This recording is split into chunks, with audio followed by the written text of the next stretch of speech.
The CEO was astonished to see that his newly married wife could run faster than a high-speed train. Suddenly, he remembered that with just 3 needles, he had given her the ability to get up from her wheelchair after 20 years. At that very moment, he realized that this girl was no ordinary person, but their marriage was a complete accident. At that time, the CEO had been diagnosed with terminal cancer and had very little time left to live.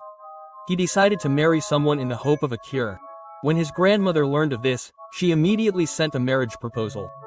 But when the ambitious daughter of the family realized that the prospective husband was a helpless man with no hope, she immediately refused. Then her mother remembered that she had an older daughter living in the village.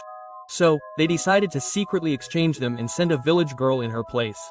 When the CEO learned the truth, he was furious. But before he could say anything, the girl herself refused the marriage, giving him such a firm hand and remembering that he had saved her life. The CEO changed his stance and said the engagement could be annulled if he returned the $1 million. But as soon as the girl heard the amount, her eyes lit up and she immediately snatched the divorce contract and tore it into pieces. That's how they accidentally got married. As they left, the ambitious girl mocked him and told him to enjoy his small wedding. But no one knew that the village girl had been trained in medicine since childhood and, upon marrying the CEO, vowed to heal him and lead him to a life of prosperity. The next day, they went to the marriage registration, and the CEO was stunned by the girl's makeup. He had heard that red was the color worn at weddings, so she had made special preparations.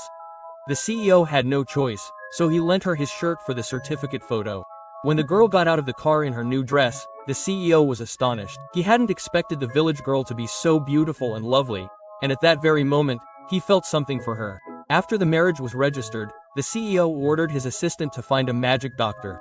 But the girl patted her chest and said she could heal him herself. The CEO didn't believe her, as he had already consulted several specialists. Suddenly, a woman collapsed in front of them. The girl ran to her, took her pulse, and diagnosed a severe heart attack. She took a pill from her pocket and told her assistant to give it to her. Left with no choice, the assistant did as she pleased, and to everyone's astonishment, the woman woke up as if nothing had happened. The CEO was impressed and began to change his opinion of his wife. Upon returning home, the grandmother had already prepared the bridal room. The girl, seeing the cheerful atmosphere, said she liked it. The grandmother, pleased, suggested they rest early so she could soon see her great-grandchild. When the grandmother left, the CEO asked about the girl's medical abilities. She said nothing. She simply lifted her up, laid her on the bed, and began to check her pulse. Hearing the sounds outside, the grandmother thought she was nearby and, satisfied, left happily. Meanwhile, the girl took out her silver needles and began acupuncturing the CEO. She assured him that he would be able to walk again in a month. The CEO watched her and couldn't help but be impressed by her gentleness and concentration. The CEO left. The next moment, the girl said something that completely frightened him.